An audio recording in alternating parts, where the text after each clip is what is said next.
ഇരിക്കുന്ന ഏറെ ബഹുമാനപ്പെട്ടവരെ, എങ്ങനെ തുടങ്ങണമെന്നൊന്നും അറിയില്ല. കാരണം ഒരുപാട് പേര് അഭിപ്രായം പറയാനുണ്ട്. എങ്കിലും 2006 ചൂരൽമലയിൽ വന്ന ഒരാളാണ് ഞാൻ. ഞങ്ങളെ സംബന്ധിച്ചിടത്തോളം ഈ തെക്കൻ നാട്ടുകളിൽ നിന്ന് വരുന്നവർക്കൊരു സ്വഭാവമുണ്ട്, എല്ലാവർക്കും അറിയാൻ പറ്റും. അവർ കുറച്ച് സ്വാർത്ഥരായിരിക്കും, സ്വന്തം കാര്യങ്ങൾ കൂടുതൽ പ്രാധാന്യം കൊടുക്കുന്നവരായിരിക്കും. മറ്റുള്ളവരുടെ ആ ദുഃഖമൊന്നും അത്ര പെട്ടെന്ന് ഹൃദയത്തിലോട്ട് ഏശാത്ത ഒരു പ്രകൃതമുള്ള ആളുകളുണ്ടാവും. അങ്ങനെയൊക്കെയുള്ള ഒരാളായിരുന്നു ഞാനൊരു സ്വാർത്ഥനായിരുന്നു. എൻ്റെ സ്വന്തം കാര്യം നോക്കി നടന്നൊരു വ്യക്തിയായിരുന്നു. പക്ഷേ എൻ്റെ 18 കൊല്ലത്തെ ചൂരൽമലയിലെ എൻ്റെ ജീവിതം എന്നെ മാറ്റിമറിച്ചു, എന്നെ മൊത്തത്തിൽ മാറ്റി. ആ നാടിൻ്റെ നിഷ്കളങ്കതയും അവിടുത്തെ ഓരോ മനുഷ്യരുടെയും സ്നേഹവും ഞാനെന്ന വ്യക്തിയിൽ ഉണ്ടായിരുന്ന അഹങ്കാരവും എന്നിലുണ്ടായിരുന്ന ചിന്താഗതികളും ഒക്കെ മാറ്റി. സാർ നേരത്തെ പറഞ്ഞ പോലെ ഒരു മനുഷ്യനാവുക എന്ന് പറയുന്നത് എന്നിലുണ്ടായത് ഞാൻ മനസ്സിലാക്കിയത് നാട്ടിൽ ചെന്നപ്പോൾ, തിരിച്ച് നാട്ടിൽ ചെല്ലുമ്പോൾ എൻ്റെ സുഹൃത്തുക്കളായിട്ടുള്ള ആളുകളും എൻ്റെ അനിയന്മാരായിട്ടുള്ള ആളുകളും പറയും, ഞങ്ങളുടെ നാട്ടിലെ ഏട്ടന്മാരെ അണ്ണൻ എന്നൊക്കെ വിളിക്കുന്നത്. അണ്ണൻ ഒരുപാട് മാറിയിട്ടുണ്ട്, അണ്ണൻ എങ്ങനെ ഇതുപോലെ എല്ലാവരും സ്നേഹിക്കാൻ പറ്റുന്നു എന്ന് എന്നോട് ചോദിച്ചിട്ടുണ്ട്. അപ്പോൾ എനിക്കതിന് കഴിഞ്ഞത് എൻ്റെ 18 കൊല്ലത്തെ ചൂരൽമലയിലെ ജീവിതമാണ്. സ്നേഹിക്കാൻ മാത്രമേ അവിടെയുള്ളവർക്ക് അറിയൂ. അങ്ങനെയുള്ളൊരു നാടായിരുന്നു, നിഷ്കളങ്കമായൊരു ഗ്രാമമായിരുന്നു. അവിടെ എല്ലാവരുടെയും പ്രശ്നങ്ങൾ എല്ലാവരുടെയും പ്രശ്നമായിരുന്നു. ഞങ്ങളുടെ അധ്യാപക സദസ്സുകളിൽ തമാശയ്ക്ക് പറയുമായിരുന്നു, ചൂരൽമല പോലെ ഈ ഇന്ത്യ മഹാരാജ്യം ചൂരൽമല പോലെ ആയിരുന്നുവെങ്കിൽ ഇന്ത്യ എത്ര നന്നാകുമായിരുന്നു എന്ന് ഞങ്ങൾ പറഞ്ഞിട്ടുണ്ട്. കാരണം ആ നാട് അത്ര സുന്ദരമായിരുന്നു, സുന്ദരമായിരുന്നു. അവിടെ ജീവിക്കാൻ കഴിഞ്ഞത് ഒരു ഭാഗ്യമായിരുന്നു. എന്തിനാണ് പ്രകൃതി, ഇപ്പം നമ്മൾ പ്രകൃതി ഒരു ശക്തിയാണെന്ന് ഞാൻ വിശ്വസിച്ചിരുന്നു. അപ്പോൾ ആ പ്രകൃതി ശക്തി എന്തിനാണ് ഇതുപോലെ ഒരു മാതൃകാ ഗ്രാമത്തെ തുടച്ചു നീക്കിയെന്ന് ഇന്നും ഉത്തരം കിട്ടാത്തൊരു ചോദ്യമാണ്. ഇങ്ങനെ ജീവിച്ച ഒരു ജനതയെ മാത്രം തെരഞ്ഞു പിടിച്ച് ഇല്ലാതാക്കിയത് എന്തിന് എന്നൊരു ചോദ്യമാണ് എൻ്റെ മനസ്സിൽ ഇപ്പോഴും ഉള്ളത്. കാരണം ഇത്രമാത്രം ദുഃഖം വരുത്താൻ അവർ ഈ പ്രകൃതിയോട് എന്താണ് ചെയ്ത് തെറ്റ്? ഓരോ നിമിഷവും മരിച്ചു പോയവരെക്കാളും നീറി മരിക്കുന്ന ഒരു സാഹചര്യമാണ് ഇന്ന് ചൂരൽമലയിലുള്ള ആളുകൾക്കുള്ളത്. മരിച്ചു പോയവരെക്കാൾ ദിവസവും മരിച്ചുകൊണ്ടിരിക്കുന്ന ആളുകളാണ് ഇപ്പോൾ ചൂരൽമലയിലുള്ളത്. എന്തായാലും അവിടെ കാരുണ്യത്തിൻ്റെ സ്പർശവുമായി എത്തിയ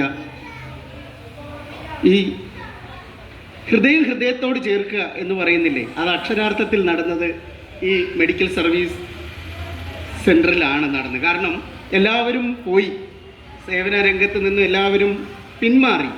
കഴിഞ്ഞ 2 മാസക്കാലം നമ്മളോടൊപ്പം നമ്മുടെ ചൂരൽമലക്കാർക്ക് വേണ്ടി, മുണ്ടക്കൈക്കാർക്ക് വേണ്ടി, മേപ്പാടിക്കാർക്ക് വേണ്ടി ഇവിടെ വിലപ്പെട്ട സമയം എന്ന് പറഞ്ഞാൽ എനിക്ക് വ്യക്തമായിട്ട് അറിയാം. കാരണം എൻ്റെ സാറാണ് ഈ ഇരിക്കുന്നത്. സാറിനെ ഒന്ന് കാണണമെങ്കിൽ, അമ്പലപ്പുഴക്കാരനാണ് സാറും ചേച്ചി ഇവിടെ ഉണ്ട്. എൻ്റെ കുടുംബത്തിലെ ഡോക്ടറാണെന്ന് വേണേൽ പറയാം. എൻ്റെ മോക്ക് സാറിനെ ഒന്ന് കണ്ടാൽ മതി, സാറും തൊട്ടാൽ മതി. അവൾ പൊള്ളുന്ന പനിയായിട്ട് അവളെ കൊണ്ടുവന്നാൽ സാറൊന്ന് തൊടുമ്പോൾ അവളുടെ അസുഖം മാറും. അത്ര എന്താ പറയുക, പുണ്യമുള്ള ഒരു കൈയാണിത്. അപ്പോൾ നമുക്ക് വേണ്ടിയിട്ട് അത്രയും വിലപ്പെട്ട സമയം ഇവിടെ ചെലവഴിക്കാൻ ഒക്കെയുള്ള ആ നേരത്തെ പറഞ്ഞ ആ മനുഷ്യത്വം എന്ന് പറയുന്ന ആ മനുഷ്യത്വത്തിൻ്റെ ഒരു കൂട്ടായ്മയാണ് ഇവിടെ രൂപപ്പെട്ടത്.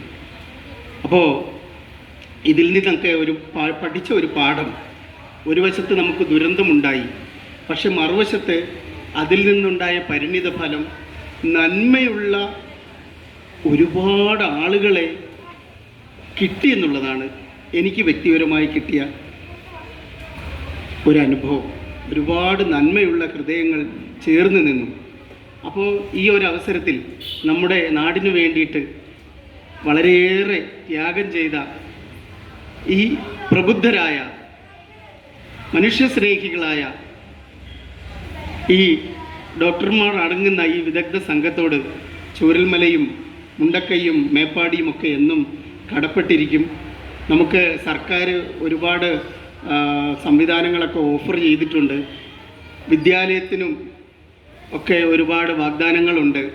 ഇത് സർക്കാരിന് കിട്ടിയ ഒരു അവസരമാണ്.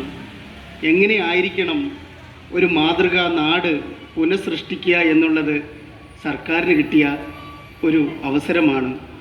അവിടെ വിദ്യാലയം ഉണ്ടാവണം, ആശുപത്രി ഉണ്ടാവണം, അംഗൻവാടികൾ ഉണ്ടാവണം, സാംസ്കാരിക നിലയങ്ങൾ ഉണ്ടാവണം. എല്ലാം ഉണ്ടാകുന്ന ഒരു മാതൃകാ ഗ്രാമം സൃഷ്ടിക്കാൻ കഴിയണം. അതിന് ഈ ഇരിക്കുന്നവർക്കൊക്കെ നല്ല ബന്ധങ്ങളുള്ളവരാണ്. അമ്പലപ്പുഴയിൽ സാറിൻ്റെ ഞങ്ങളുടെ ആശുപത്രിയിൽ, ഞങ്ങളുടെ സൂര്യ ആശുപത്രിയാണ്, ഞങ്ങളുടെ ആശുപത്രിയിൽ ഞങ്ങൾ ചെന്നാൽ ഇന്നത്തെ കാലത്ത് ഒരു ആശുപത്രിയിൽ നമ്മൾ ഒരു ചെറിയൊരു പനിക്ക് എന്നാൽ 500 രൂപയില്ലാതെ മിനിമം 500 രൂപ വേണം. മിനിമം 500 രൂപ തൊട്ടാണ് സ്റ്റാർട്ട് ചെയ്യുന്നത്. പക്ഷെ ഞങ്ങൾക്ക് 100 രൂപ താഴെ ഉള്ളൂ. കാരണം ആ മരുന്നിൻ്റെ പൈസ മാത്രമേ അവിടെ ചിലവഴിക്കുന്നുള്ളൂ. അതുകൊണ്ട് തന്നെയാണ് ഞാൻ അനുഭവസ്ഥനാണ്. ചിലപ്പോൾ ഈ പറയുമ്പോൾ എൻ്റെ വീട്ടുകാർ ചിലപ്പോൾ അവിടെ സൂര്യ ഹോസ്പിറ്റലായിരിക്കും. കാരണം ഞങ്ങൾ അങ്ങനെ ആഴ്ചയിൽ ഒരിക്കലെങ്കിലുമൊക്കെ സാറിനെ കാണാനും പോകുന്നുണ്ട്. ചേച്ചിയായിട്ടൊക്കെ ഉള്ള ആ ബന്ധം കീപ്പ് ചെയ്യുന്നുണ്ട്. എന്തായാലും സാറിനെ പോലെ തന്നെയാണ് ഇവിടെ ഇരിക്കുന്ന എല്ലാവരും ഒന്ന് എനിക്ക് മനസ്സിലാക്കാൻ സാധിച്ചു. അപ്പോൾ ഈ മനുഷ്യസ്പർശം മനുഷ്യസ്പർശം അത് കിട്ടാൻ ഞങ്ങളുടെ മേപ്പാടിക്കാർക്കും ചൂരൽമലക്കാർക്കൊക്കെ ഭാഗ്യമുണ്ടായി. ഇതിനൊക്കെ നന്ദി എന്ന വാക്ക് പറഞ്ഞാൽ അത് അപരിമിതമാണ്, വാക്കുകളില്ല. ഇത്രയും 2 മാസക്കാലം ഞങ്ങളുടെ നാടിനോട് ചേർന്ന് നിന്നതിന് ചൂരൽമലക്കാരുടെ, മുണ്ടക്കൈക്കാരുടെ, മേപ്പാടിക്കാരുടെ ഹൃദയം നിറഞ്ഞ നന്ദി രേഖപ്പെടുത്തുന്നു. വീണ്ടും വീണ്ടും വീണ്ടും എല്ലാവരും എത്തണം. നമ്മുടെ ചൂരൽമല അങ്ങനെയുള്ളൊരു നാടാണ്.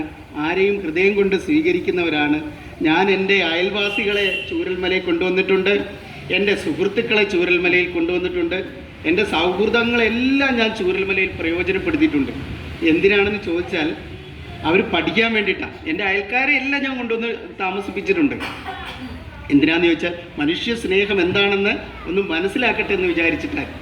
അപ്പോൾ ആ മനുഷ്യനോട് ചേർന്ന ഒരു മുഹൂർത്തമായിരുന്നു ഈ കഴിഞ്ഞ 2 മാസം ഈ നമ്മുടെ നാട്ടിലുണ്ടായത്. അപ്പോൾ അതിനുള്ള എല്ലാവിധ നന്ദിയും കടപ്പാടും ഒക്കെ ചൂരൽമലയുടെയും മുണ്ടക്കയുടെയും മേപ്പാടിയുടെയും പേരിൽ രേഖപ്പെടുത്തിക്കൊണ്ട് എൻ്റെ എളിയ